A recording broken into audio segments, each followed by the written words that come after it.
Hello and welcome back to another book video. In this video I am going to read Goodreads reviews of books that I read in August until I find people who agree with me. So the first book I read was Heartbreak for Hire by Sonia Hartley. So first, Heartbreak for Hire. Good sign. The first review I found is 1 star, so let's see what they have to say. Maybe I should read you the blurb. It's too long. Basically, Brinkley is hired for heartbreak, so people hire the woman to take revenge on guys who have wronged them. So Brinkley's job is to take down guys who have done things bad. That's a terrible explanation. She ends up having to work with the guy that she had as a target, if that makes sense. The first review is 1 star by Chelsea. This is one of those rare books where I just did not like anything about it. I went into this one so excited because I had really enjoyed Hartley's YA debut, but pretty quickly into this one I knew it was not going to be for me. I went so far as to DNF this my first time through, but decided to grab the audiobook and try again to see if that would help, because I truly did want to like this. Unfortunately, something about the writing itself just really didn't jive with me. It was really boring to read. Like, I pretty much just skim read everything and just read the dialogue, because something about the writing was just boring. And I even found myself physically cringing at some points because of the secondhand embarrassment I found for our main character Brinkley was that real. I always feel bad leaving negative reviews that I didn't enjoy, but I have to be honest, this was just not for me. Big lump. So true, the secondhand embarrassment was very strong in this book. I would not agree. Someone else has given it 5 stars, Tina. I'm happy to say I really love this book and I could not put it down. That's not true. It was easy to read, so I can see why maybe she felt like she couldn't put it down. The idea you can hire someone to put someone else in their place is also very unique. I think that's true, but it wasn't executed well. This one has 4 stars. It was very long.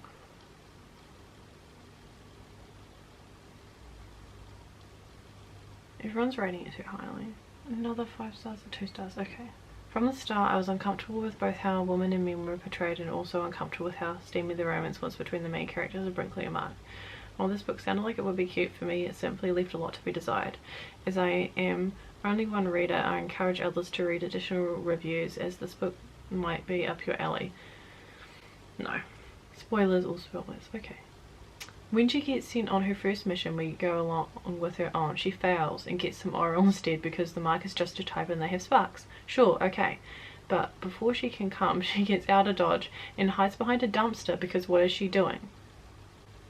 Yes. Turns out, dude is just a nice guy, because the woman who hired the Heartbreak for Hire is truly the villain here. Good job vetting clients. And Mark is just trying to get his foot in the door at Northwestern University as a professor, because that is all his grandfather ever wanted for him. Oh, and now Mark is working for Heartbreak for Hire because the evil CEO, who someone in my book club described as being just like the evil pink wearing teacher from Harry Potter, has decided now to hire men for the business. And Mark, despite being a failed Mark, is now Brinkley's underling. What? Why? That's a good question. Why? Just because the boss wants to mess with their role?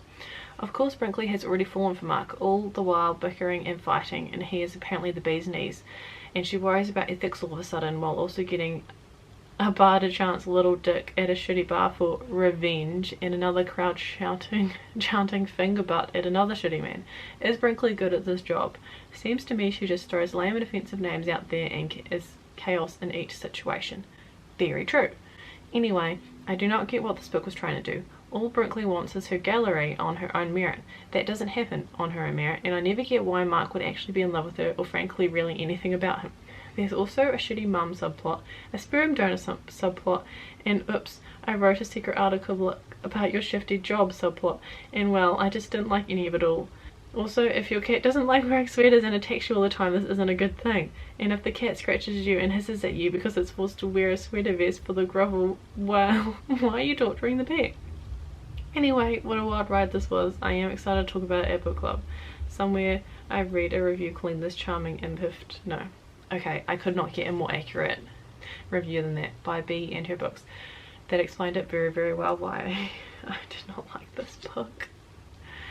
And I'm so glad that I didn't read it all, because I think I got somewhere near the end of it and I was just like, I'm over this, and I skipped to the last few chapters.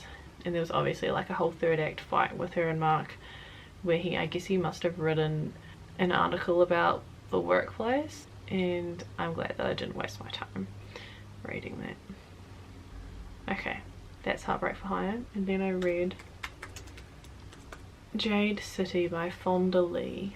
The Carl family is one of 2 crime syndicates that control the island of Kekon. It's the only place in the world that produces rare magical jade, which grants those with the right training and heritage superhuman abilities. The Greenbone clans of the honourable jade-wearing warriors once protected the island from foreign invasion, but nowadays, in a bustling post-war metropolis full of fast cars and foreign money, Greenbone families like the Claws are primarily involved in commerce, construction, and the everyday upkeep of the districts under their protection. When the simmering tensions between the cows and their greatest rivals erupts into open violence in the streets, the outcome of this clan war will determine the fate of all Greenbones and the future of Kekon itself.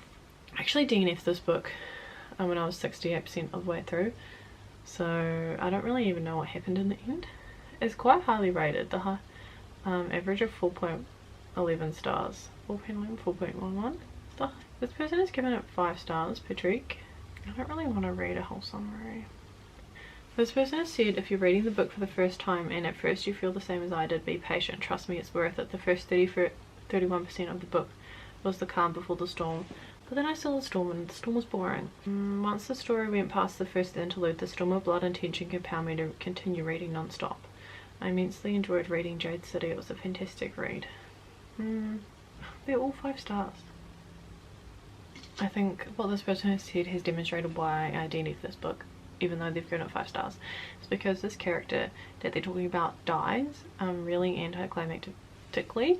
Lane's character in particular burrowed deep into my heart. Carl Lane's heart had no talent for violence. Ever since the mantle of clan pillar/leader had been passed on to him from his legendary but ailing grandfather, Lane has been trying to keep the rusty ramshackle machine that is no peak grinding along. But he had been burned for so long and bereft of that state of rage and resentment everyone else expected him to cultivate as a clan's pillar. I love how Lane always tried to be gentle and patient, even when his enemies suffered no such compunction, even when his softness was always taken for weakness. I agree. He was a likeable character and then he died, so what's the point of continuing to read? This person said that they didn't like it because urban fantasy isn't their thing and it would have been better without sci-fi, motorcycles and guns, but I don't think that's why I didn't like it.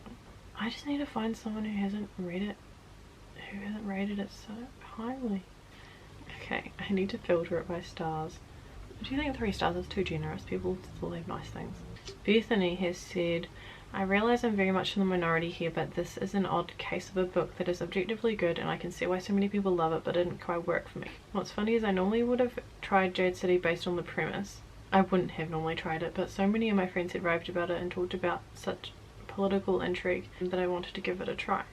Due to my personal taste, there were things that didn't really work for me. The aforementioned mafia-style political intrigue isn't something I particularly enjoy. Yeah, I think that was a bit boring. I struggled to care about the characters. Yes, I was probably most invested in Jay's storyline, and if it was more from her perspective, I probably would have been more into this. But I wasn't really rooting for any of the other characters, and I don't have strong feelings about how I want things to unfold for them in later books. Yes. Similarly, I struggled to care about the outcome of the conflict. Basically, everyone sucks, so why does it really matter who wins? Yes, I think that this also made me realise I don't love stories that link magic use to addiction unless it's handled very carefully. There really isn't a good reason for this, it's just how I feel. Yeah, I kind of agree with that too. I also wish the fact that a side character who is a predator or pedophile had been treated with more seriousness. I agree with that as well. It really made me uncomfortable. Like, he should be punished for what he did, that guy. Because it's just like offhandedly mentioned that this guy who was like in power within the family was a pedophile and abusing one of the main character's best friends when they were kids, and because of this she didn't like him, but he's never kicked out of his position or punished for what he did, and I just don't think that's right. Like, it made me uncomfortable, just like it made this person uncomfortable. Thank you, Bethany, because I agree with you, so I can move on to the next book that I read. The next book I read was Love on the Brain by Ali Hazelwood. This book is about B. She lives by a simple code. What would Marie Curry do? If NASA offered her the lead on a neuroengineering project, a literal dream come true, Marie would accept without hesitation. Duh. But the mother of modern physics never had a co-lead with Levi Ward. Sure, Levi is attractive in a tall, dark and piercing eyes kind of way. But Levi made his feelings towards B very clear in grad school. Arch enemies work best employed in their own galaxies far, far away. But when her equipment starts to go missing and the staff ignore her, B could swear she sees Levi softening into an ally, backing her plays, seconding her ideas, devouring her with those eyes. The possibilities have all her neurons firing. But when it comes to actually make a move and put her heart on the line, there's only one question that matters. What will B do? Let's read some reviews. The first one's 1 star. Oh, it's by Cat. I love Cat. That's Paperback Dreams. Oh no. Oh no. Oh no. Before we get into Love on the Brain, I would like to take a second to remind everyone that I gave The Love Hypothesis 5 stars less than a year ago. Me too, I really like that book. I bring that up because my thoughts here are going to be undeniably ranty, and I want to re-establish the fact that I have not been hate reading Ellie Hazelwood from the start. I wanted to love her sophomore novel, but this was one of the most mind-numbing, soul-crushing, coochie dying experiences of my life, and I have to speak my truth. Oh my god, I don't want this book to make me not, I don't want this review to make me not like the book, because sometimes I like something and then I read a review and I'm like, oh yeah, you're right, even though I originally liked it. Everything is TLH is, I don't know what TLH is. Hello TB is but more. I don't know what that is. Oh, everything The Love Hypothesis is, Love on the Brain is but more. If you like the former, maybe consider giving this one a try. Just know you'll be reading the same thing twice. 5 times as we count novellas. At this point it's clear that Ellie Hazelwood is not going to take the initiative to break her own mould. Is she unwilling or incapable? Couldn't say, but I can tell you her books are suffering as a result. So if you don't want to feel like you're on a never-ending merry-go-round of science, puns and quirk, pick one of her titles and go with it. Then get off the ride while you still count. Oh no, B might have had purple hair in her own version of PSL Obsession, but she is Olive from The Love Hypothesis. Levi may have a slightly altered past trauma that causes him to come across as cold and unyielding, but he is Adam. She's petite, so very tinsy, just an itty bitty little dust speck. He's tall with big boy muscles and the penis of a goddamn stallion. She's funky, loves science. He is strong and silent, but also love science. It's tedious. If I wanted to reread The Love Hypothesis, I'll simply do it and save myself the headache that comes along with the seal of deja vu.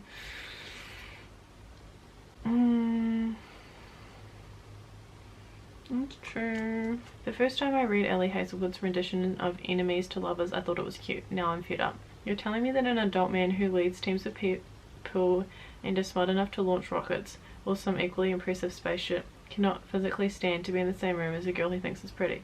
Say what you will about Joshua Templeman, I don't know who that is, but the man toiled feet away from the woman he fake hated for months on end without issue. Levi, on the other hand, acts repulsed by B's existence and cows from her touch, then his audacity to be shocked when his feelings towards her are questioned.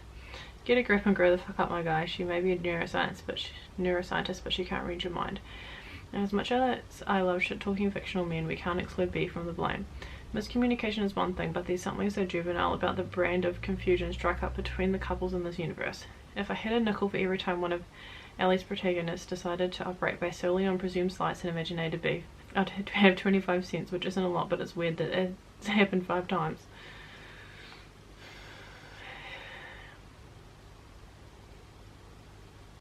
I'm no expert, but every time a female MC experiences sexism in the workplace, is it really feminist move to have her man be the one to swoop in and immediately fix everything for her? That's true, because he does. The ending, not sure who gave it the green light, but what nonsense. To be fair, the last 15% of the plot poses the least cause for concern within this whole mess. I just thought I'd mention it. I would have gotten away with it too if it weren't for you meddling kids. And that far too much rides on the existence of a believed to be non-existent cat. I could also bring up how quickly and conveniently a resolution was reached, but I'm too busy reveling in my reaching of the final page to care at the moment, so I'll let it go. That was quite harsh, but...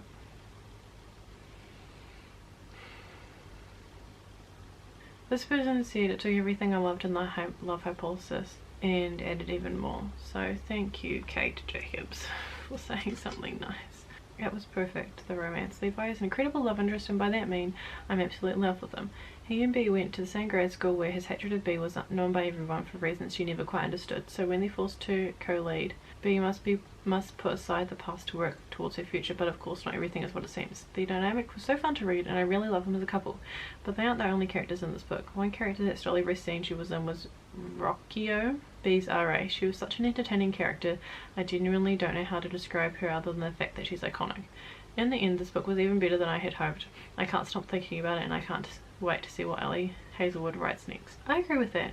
I really did like their relationship, and I really did like Levi's character. He was like so sweet, and it made me really like him. Some people are really harsh. 6'4" brooding tall mountain of a man, Adam Driver is back. Make of that what you will. The third act conflict wasn't so unnecessary. I laughed. I liked it. Okay, I think I'm gonna stop reading reviews because people are being mean. B is about as cringy as her name. Someone said I'm still looking for his personality in relation to Levi. I really liked his personality. Okay, I'm gonna stop now. I liked that book even though everyone on Goodreads didn't. They're all wrong. See, they're kind of right. Just I don't know. I liked it, okay? Anyway, I hope this is as interesting as I was imagining. It was kind of just me staring at a screen the whole time and not looking at the camera. But thank you for watching. See you in the next video. Bye!